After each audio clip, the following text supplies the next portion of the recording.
Boa tarde. Aqui é Brian Mier. Hoje eu vou entrevistar economista importante dos Estados Unidos chamado Mark Weisbrot. Mark Weisbrot é dos diretores do Center for Economic and Policy Research em Washington, D.C.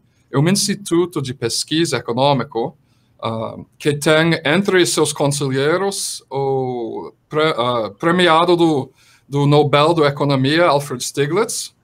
Mark é frequente contribuidor para os grandes jornais da língua inglesa, como New York Times, The Guardian, e às vezes ele escreve também para a Folha de São Paulo e outros jornais nas Américas. Então, só para vocês entenderem, hoje a transmissão vai ser em inglês. Se vocês não falam inglês, que eu imagino a maioria não fala, porque aqui é Brasil, naturalmente, amanhã a gente vai lançar uma versão dele com legendas em português, que deve estar no ar mais ou menos nesse horário amanhã. Então, sem mais falar em português, eu vou começar a conversar com o Mark agora. Mark, welcome to our show. It's nice to talk to you. Thanks, Brian. Thanks for having me. Okay, I invited you to talk today because you've made a couple interviews recently that I heard on the radio and on Real News talking about the rolling back of the pink tide in Latin America. So what is the pink tide and how has it been rolled back? Well, beginning in 1998, when Chavez was elected in Venezuela, you had a whole series of elections of left governments in Brazil, Argentina, Uruguay, Paraguay, Ecuador, Bolivia, then Nicaragua, El Salvador. And it became really that the left governed the majority of people in Latin America by 2010 or so. And then it began to be rolled back. But during that time, I mean, a lot of progress was made. Poverty from 2003 to 2013, poverty was reduced in the region from 44 to 28%. And if you go through the various countries, there were all kinds of accomplishments that had not been achieved. You got to remember that the poverty rate actually increased for the 20 years prior to this pink tide. And so this was a major change. It was coming out of a huge economic failure from 1980 to 2000, where the per capita income of the region barely grew at all. It grew about 9%, as opposed to more than 90% from 1960 to 1980. So this was a huge economic failure, kind of an unprecedented one almost in the history of modern capitalism, to have this long period of economic failure. And that's not even mentioning what happened in terms of inequality. This is just the collapse of economic growth. So I think that's in large part what drove this electoral earthquake. And also the fact that they finally were able to do it. You know, when Chavez ran for office in 98, he didn't even want to do it because he thought that, like most of the left, that it really wasn't possible for left organizations and movements to come to power through the ballot box. And then it became true for the first time in, ever really in Latin American history.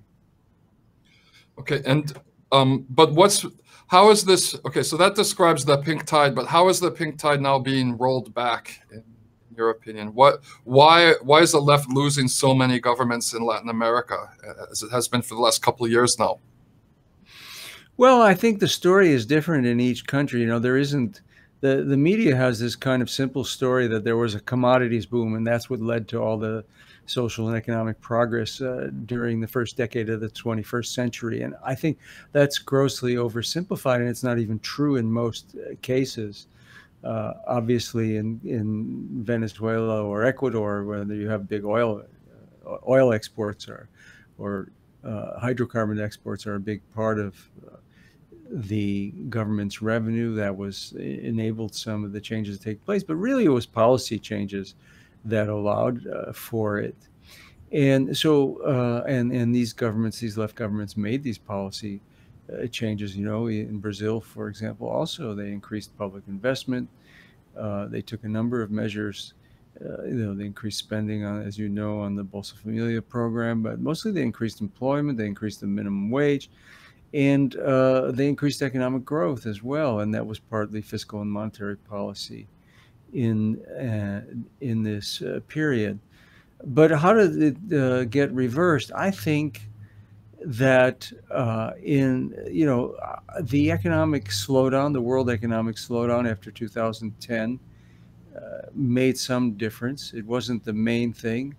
I think that in most of the countries there were policy changes that were, I think, a mistake. You had that in Brazil, beginning when the economy went into recession, the first quarter of 2014.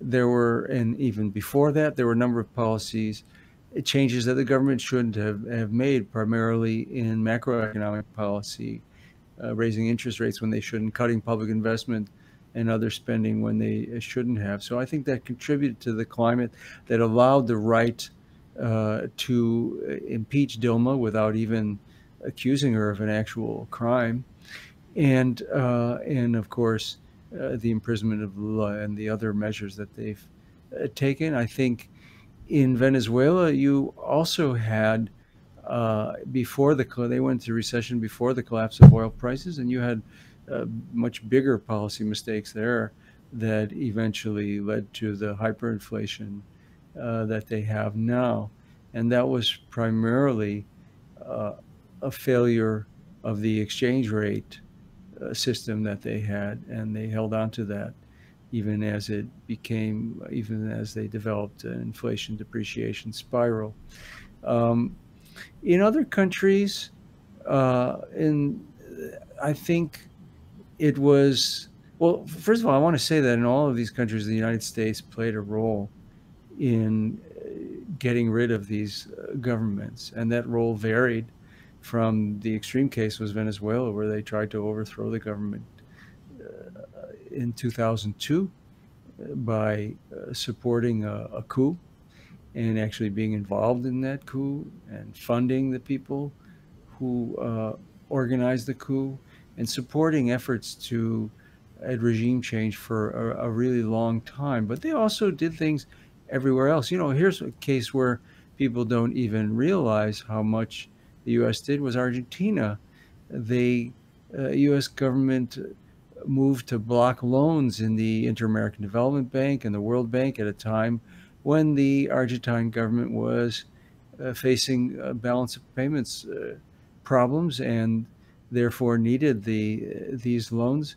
And then they, of course, immediately restored that when Macri took office in December of 2015, when they got the right-wing government that they wanted. And they did other things as well. The court decision in New York, which was a political decision, the judge didn't even try to hide it. He took over 90% of Argentina's creditors hostage and said that the government couldn't pay their bondholders until they paid these vulture funds. And that hurt them as well, because Argentina was really poised to return to international borrowing after a long time, more than a decade since their default back in 2001. So, and in every one, if you go country by country, and of course Honduras, the United States was supported that coup. Hillary Clinton even wrote in her memoirs that she made sure that she worked to ensure successfully that the democratically elected president, Mel Zelaya, would not be able to return to office. She actually wrote that. And so that, and then of course, they helped legitimize not only the coup, but then more recently in November, the stolen election of the National Party, which they helped bring to power in the 2009 coup. And you could go through all these countries, in Brazil as well, and you've written about this. The United States has played a role by showing its approval of the impeachment of Dilma. And that was important, I think, because that tells uh, people in Brazil, and especially the people who organized the coup, that they have the support of the United States for doing this.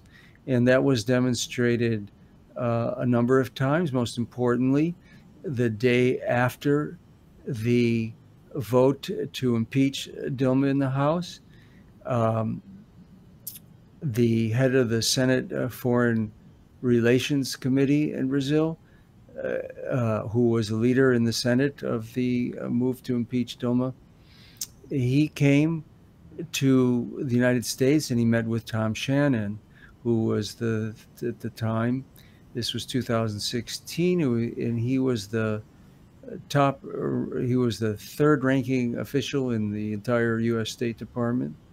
And he was basically in charge of Latin America and a former ambassador to Brazil. And he made it by meeting with this senator.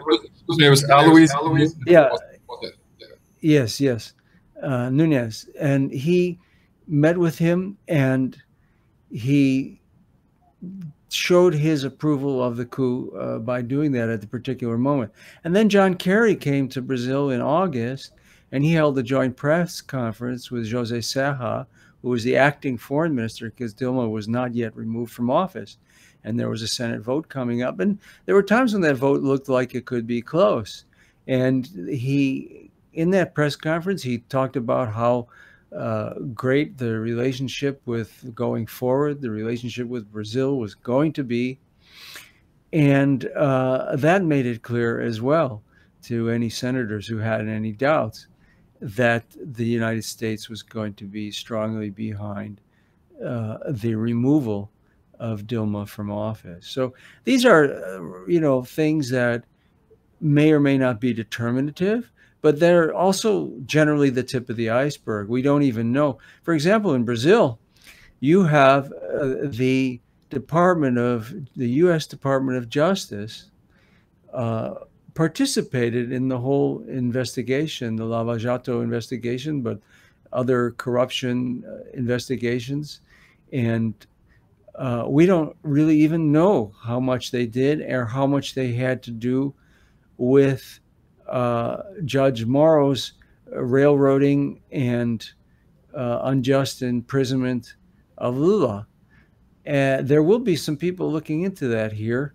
But again, these are the kind of things, as Lula himself said, it took, when he was asked about the U.S. role in any of this, he said, well, it took us 50 years to find out what the U.S. did in the coup in Brazil in 1964. So you can expect that there will be more in the future that we find out. Okay.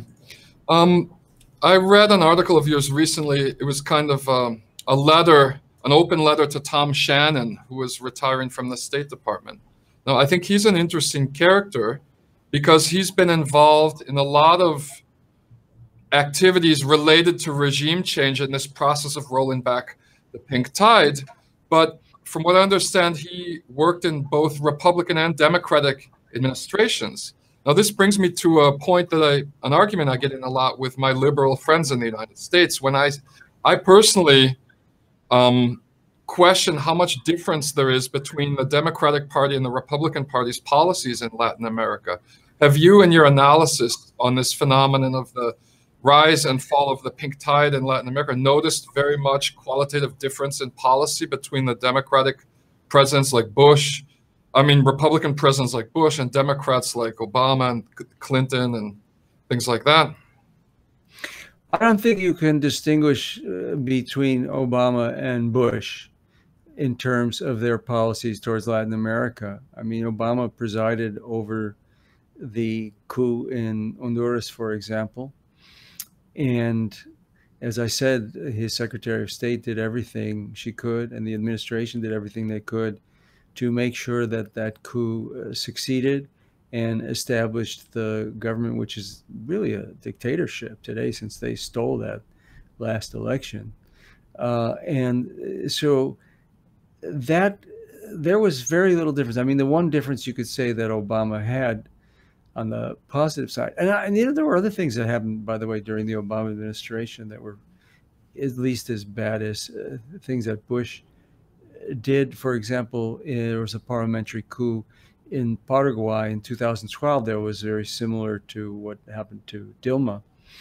And the U.S. government worked with the Organization of American States, worked within it to try to successfully make sure that coup was successful. So yeah, if you compare Obama to Bush, there's no difference except for the Cuba policy. And there, you know, obviously it was a historic thing in some respects since this embargo, well, they didn't even get rid of the embargo, but since this break in ambassadorial relations had gone on for, 50 years, it was significant in some ways, but it wasn't really a change in strategy. It was quite obvious, if you followed the events, that this was just a change in tactics.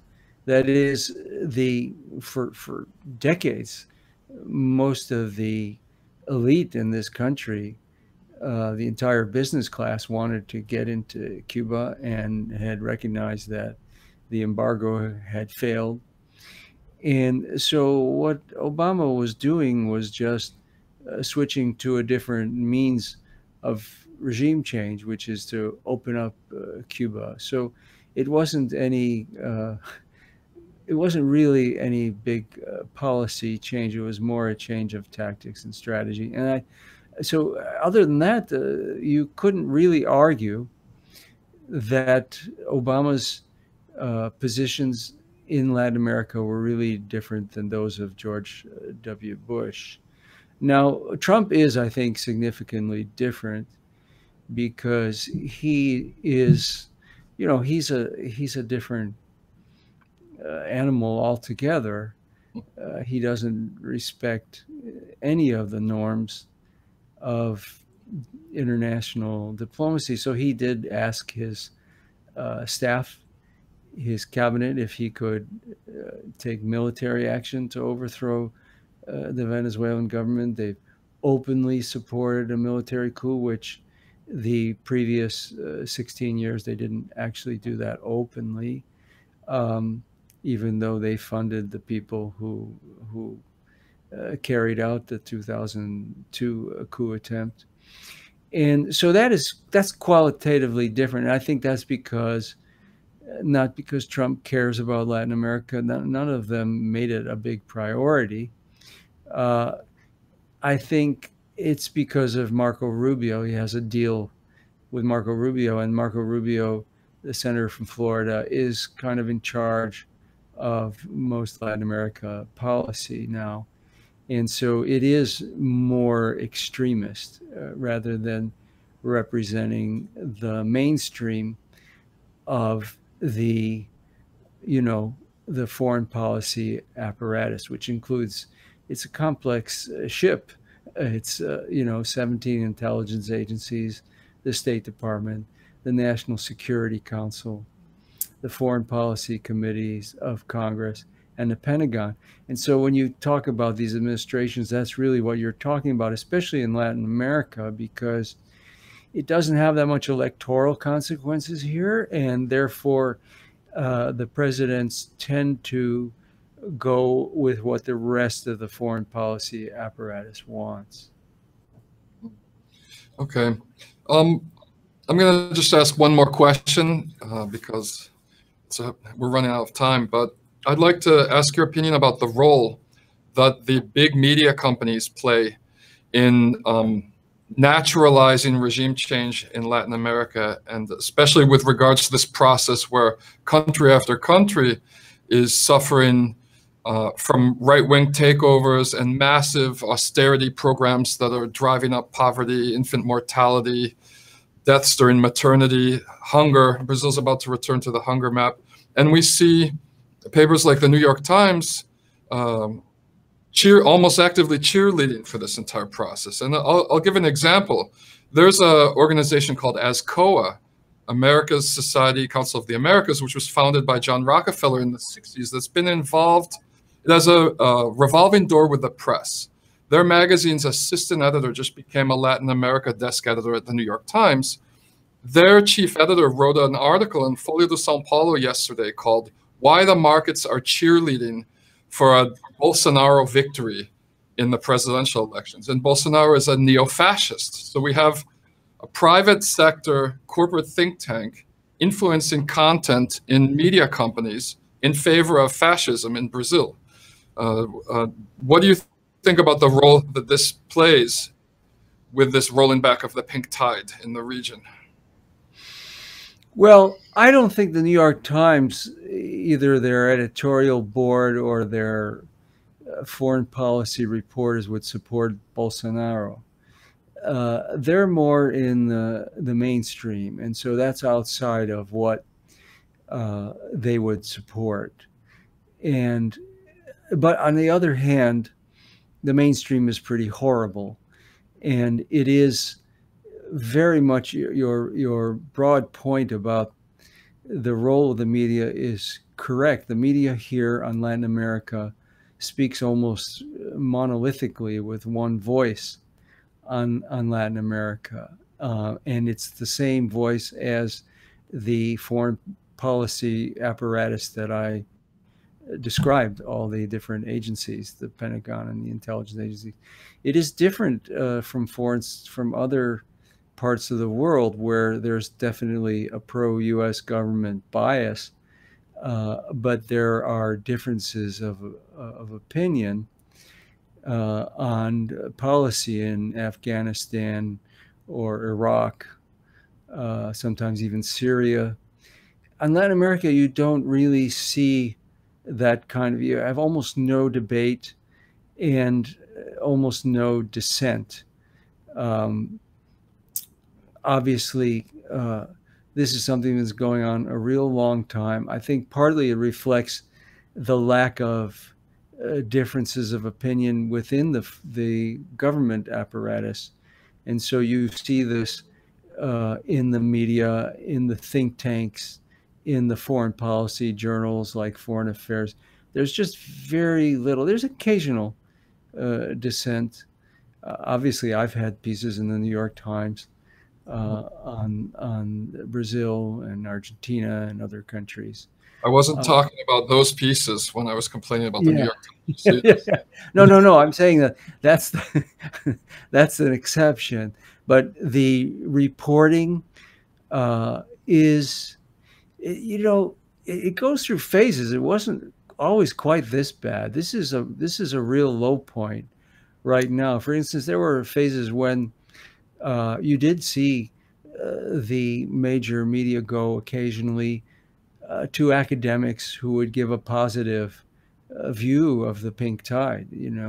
They would have a little bit of balance, not anything that you or I would call balance, but some perfunctory attempt to provide the impression of balance. And they don't even have that much anymore. I guess there was some change. I mean, if you want to go into detail on it, there was a shift, for example, in U.S. reporting on Brazil after the impeachment of Dilma. It was such an ugly spectacle, as you remember.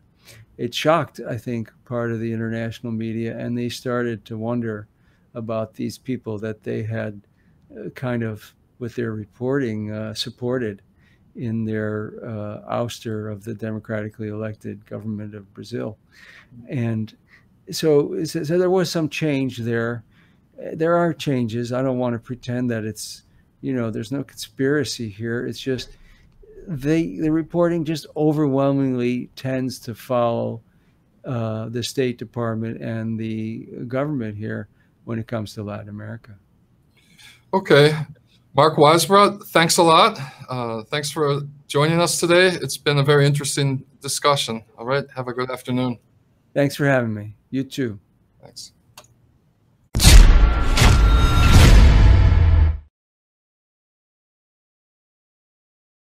Nós vivemos em tempos muito estranhos e bicudos.